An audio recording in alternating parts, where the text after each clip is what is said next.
Ok les gars, Samsam, on se retrouve pour une nouvelle vidéo. Oui, je sais, changement d'ambiance total. Je suis désolé les gars. Et les filles, bien sûr, tout le monde. On se retrouve à la fin de la vidéo pour que je vous explique pourquoi est-ce que voilà, je change comme ça radicalement. On voit ça après. Donc tout de suite la vidéo. 4 îles à faire absolument cet été en 2021.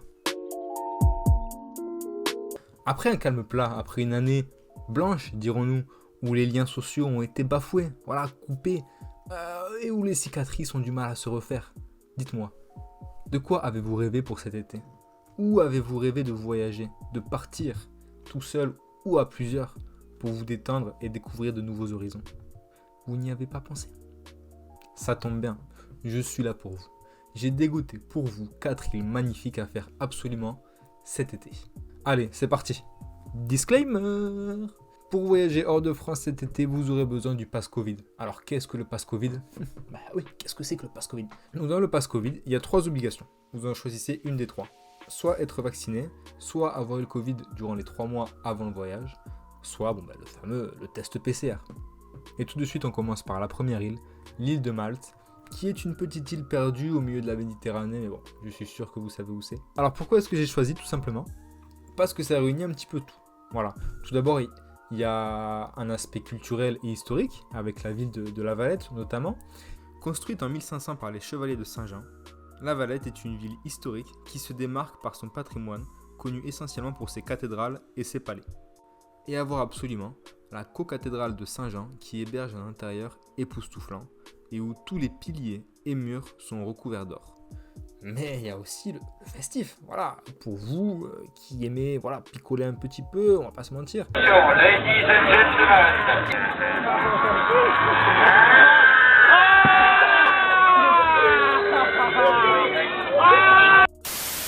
La Valette, Malte et La Valette étaient les destinations en vogue avant la pandémie pour les jeunes, avec des festivals, des boîtes, plein de choses. L'alcool n'y est pas très cher, le logement non plus, donc voilà, que demande le peuple?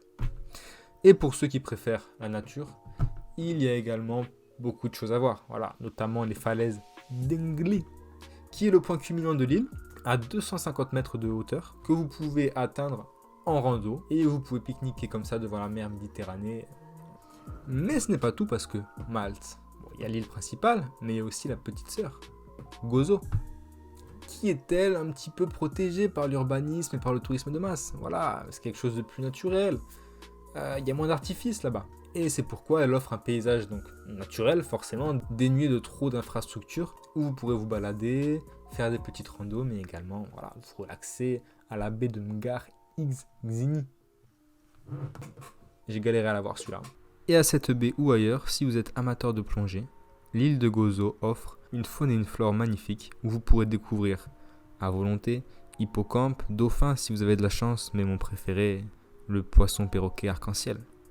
Et le meilleur, c'est que Malte, dans sa grande bonté, dans sa grande générosité, vous offre, oui, à toi aussi bien sûr, 200 € pour venir visiter l'île, pour venir séjourner sur l'île.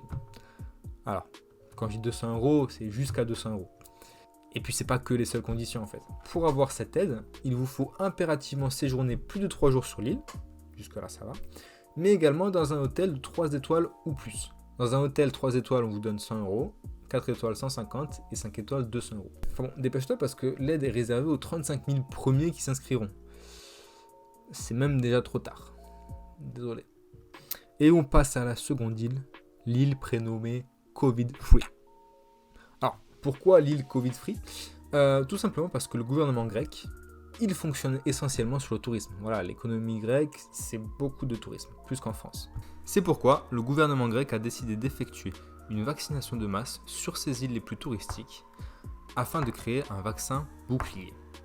Ainsi, théoriquement, le virus ne serait plus une menace pour le tourisme en Grèce.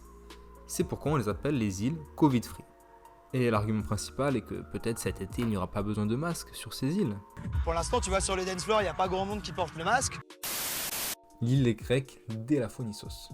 Donc située au sud de la Grèce, Elafonissos c'est une petite île, voilà, comme ça, elle paye pas de mine. Et qu'est-ce qu'il y a à faire là-bas? Pas grand-chose, je te l'avoue. Voilà, du côté patrimoine historique, il n'y a pas grand-chose. Culturel non plus, et festif, pas top non plus. On va bien se faire chier là-bas. Hein. L'île est protégée du tourisme de masse. Il n'y a pas beaucoup donc, de gens qui viendront vous déranger. Et vous pourrez vous détendre toute la journée sur la plage Parayasimos. Sable blanc, mer turquoise, on se croirait aux Caraïbes alors qu'on est juste à côté, on est juste en Grèce, sur une petite île qui ne paye absolument pas de mine. Puis bon, si vous vous faites chier, il y a plein d'îles à côté en Grèce, hein, voilà. On passe à la suite. Et on arrive maintenant sur une île que vous ne connaissez pas. Sûrement pas. L'île de Minorque. Donc se situe en plein cœur de la Méditerranée. Et donc c'est une petite île qui, elle, contrairement à Majorque, donc son île voisine, est vachement protégée de donc, tout ce qui est infrastructure, tout ce qui est tourisme de masse. C'est une île qui a pour but essentiel un tourisme de nature. Vous pouvez notamment flâner dans la Ciutadella, qui est considérée comme la plus belle ville de l'île, qui était avant occupée par l'aristocratie minorquaise, et donc qui a laissé un patrimoine culturel et historique voilà, non négligeable, une ville à faire en soi. Et également, pour découvrir la nature de l'île, vous pouvez emprunter le Camí de Cavalls. Ce Camí qui veut dire camino, donc qui veut dire chemin en espagnol. Il servait à la base de sentier militaire pour contrer toute invasion, notamment celle des pirates. Ce sentier vous permet de faire le tour de l'île, qui est d'ailleurs classée réserve de la biosphère par l'UNESCO. Et c'est donc le meilleur moyen pour découvrir tous les aspects de l'île. Il est praticable à pied, à VTT et même à cheval. Ouais. Et on passe à la dernière île, l'île de Madère. Madeira dit Madère. Madeira, ça veut dire bois en portugais. Culture G, c'est cadeau. Alors, Madère, où est-ce que c'est ? C'est perdu dans l'océan Atlantique au large des côtes marocaines. Où vit un printemps éternel. Voilà, il fait jamais très chaud, jamais très froid. Mais contrairement aux autres îles que je vous ai présentées, voilà, il fera jamais 36 degrés en plein été. Et cette île est plutôt destinée pour les amoureux de la nature. Donc il y a 2 magnifiques jardins à visiter absolument. Le jardin tropical et le jardin botanique. Je préfère celui-là. Étant donné que Madère a 11 microclimats différents, il y a une grande diversité de paysages, ce qui fait qu'en seulement 10 km, vous pourrez passer d'un aspect tropical à un aspect quasi désertique. Et les randonnées là-bas sont magnifiques et sont absolument à faire. Pour les amateurs de randonnée, voilà, c'est cadeau. Alors par contre, le seul bémol à Madère, c'est qu'il n'y a pas vraiment de plage. Ça par contre, c'est pas top. Alors bon, s'il y a quand même quelques plages de galets ou quelques plages de sable qui ont été aménagées directement par l'île de Madère. Mais bon, l'île a quand même quelque chose que vous ne trouverez pas à la Grande Motte par exemple. On parle ici de piscine naturelle. Et ce que vous voyez sur les côtés, c'est de la lave solidifiée qui retient l'eau en son sein et où vous pouvez vous baigner en toute tranquillité. Voilà. C'est pas mal non plus, on va pas se mentir. Et pour les amoureux de football, voilà, comme ils disent au Portugal, c'est également l'île où est né Leonardo Jardim, le célèbre entraîneur de Monaco. Dans la ville de Câmara de Lobos, qui est un petit village de pêcheurs aux allures magnifiques. Voilà. Mais c'est également l'île, et ça va peut-être vous surprendre, où est né Cristiano Ronaldo, excusez-moi. Et oui, il est né à Funchal, la capitale.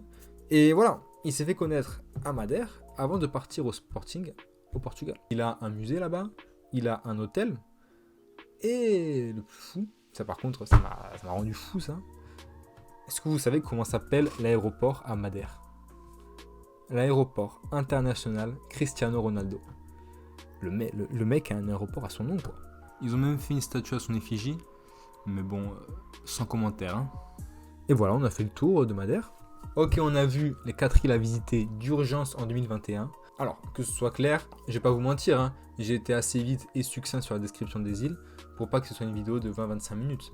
Donc si vous avez aimé la vidéo, n'hésitez pas à vous abonner, à lâcher un like, on connaît tout ça. D'ailleurs, pourquoi est-ce que j'ai changé drastiquement de voix concernant ma thématique YouTube ? C'est tout simplement parce que j'ai kiffé de ouf faire voilà, mes premières vidéos sur le gaming.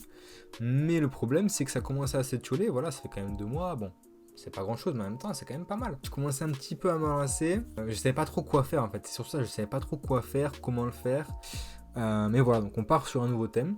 Et aussi, j'ai fait des études en tourisme. Et vu que je ne peux pas travailler dans le tourisme actuellement, je me suis dit que ça pourrait également être pas mal de continuer à engranger de la culture générale pour mon futur.